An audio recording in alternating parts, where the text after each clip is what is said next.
सौर ऊर्जा को बढ़ावा देने के लिए आप लोग अब सरकारी कार्यालयों पे भी सौर ऊर्जा की जो प्लेट्स लगवाने की पूरी देखिए, योजना क्या है? देश के अंदर सौर ऊर्जा पर जो है इस पूरे पूरे पावर सिस्टम को चेंज करने का जो अभियान पूरे देश के अंदर चल रहा है, चाहे यहाँ पर घरों के अंदर भी 3 लाख जो हमने संकल्प लिया है, 3 लाख घरों के ऊपर सौर ऊर्जा लगाएंगे।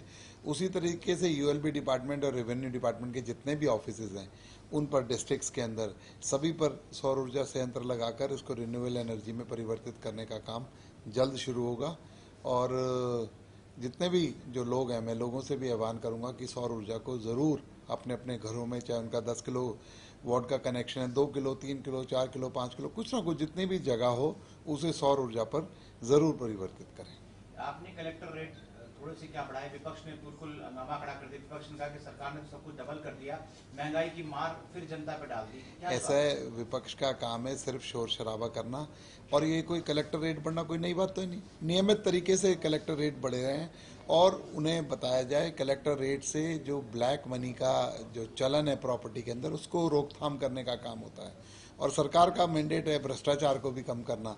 और इस तरीके से जो डिफरेंस है collector rate between actual rates का, उसको हमेशा कलेक्टर रेट को बढ़ाकर उसको कम किया जाता है और एक नियमित प्रक्रिया है। और हमारे किसान भाइयों के ये हितैषी नहीं, उनके किसान भाइयों के विरोधी जो कार्य हैं, 83% एग्रीकल्चर के अंदर 10% जो हमारा रेवेन्यू कलेक्टर रेट बढ़ा है, उससे किसान भाइयों को लाभ मिलेगा। चाहे उनके कहीं ज़मीन का मुआवजा देने की बात हो, चाहे ज़मीन का किसी भी तरीके का और कोई रेवेन्यू से रिलेटेड कंपनसेशन मिलेगा, तो कलेक्टर रेट एक आधार होता है।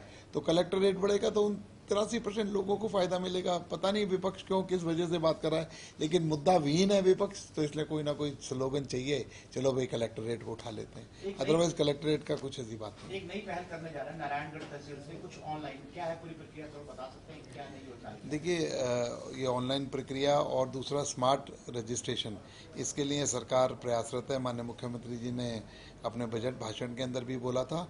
तो सभी तहसीलों को ऑनलाइन करने का काम और स्मार्ट तहसील बनाने का काम जल्दी एक पायलट शुरू होगा और आप लोगों को उसमें एक बहुत बड़ा परिवर्तन देखने को मिलेगा। स्थानीय निकाय, नगर पालिका, नगर परिषद, नगर निगम में ग्रीवेंसेस के लिए भी कुछ ऑनलाइन सिस्टम शुरू किया जा रहा है कि ताकि एक आम आदमी शिकायत उनके द्वारा आप तक ये रेगुलर है। हाँ, डिस्ट्रिक्ट्स में भी इस तरीके की ऐप्स जो है उनका निर्माण हो रखा है और स्टेट लेवल की भी ऐप बनी हुई है, लेकिन उनको दोबारा रिफर्बिश कराकर उनको पब्लिक के लिए लॉन्च करने का काम हम लोग जल्दी करेंगे, जिससे पब्लिक अपने घर बैठे जितनी भी कोई प्रॉब्लम है, कोई दुविधाएं हैं, उनको उस पर दर्ज करा सकते। अगर प्रॉपर्टी आईडी समस्या हो तो आदमी मतलब इसके लिए देखिए, इतना बड़ा परिवर्तन है प्रॉपर्टी आईडी जो समस्या है, रेगुलर हम समाधान शिविर भी लगा रहे हैं और आपने देखा कि उसमें 1 लाख से ज़्यादा जो उनकी प्रॉब्लम्स थी उनको करेक्ट किया गया है। जब इतना बड़ा परिवर्तन होता है तो थोड़ा बहुत बातें होती हैं, लेकिन उनमें करेक्ट करने का काम सरकार कर रही है और बहुत ज़्यादा इस पर हम लोगों की हमने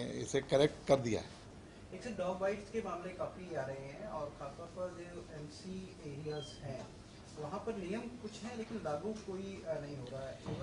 नहीं, डॉग्स बाइट भी एक बड़ी समस्या है, उस पर रेगुलर सरकार अपना कुछ ना कुछ चिंतित भी है, लेकिन कोर्ट की नियमावली कुछ इस तरीके की है, सभी को ध्यान में रखकर सिर्फ जो स्टरलाइजेशन की अनुमति जो दी गई है उसको हम डिस्प्लेस भी नहीं कर सकते, उसको दूसरी जगह भी नहीं ले जा सकते, उसको कहीं रख भी नहीं सकते।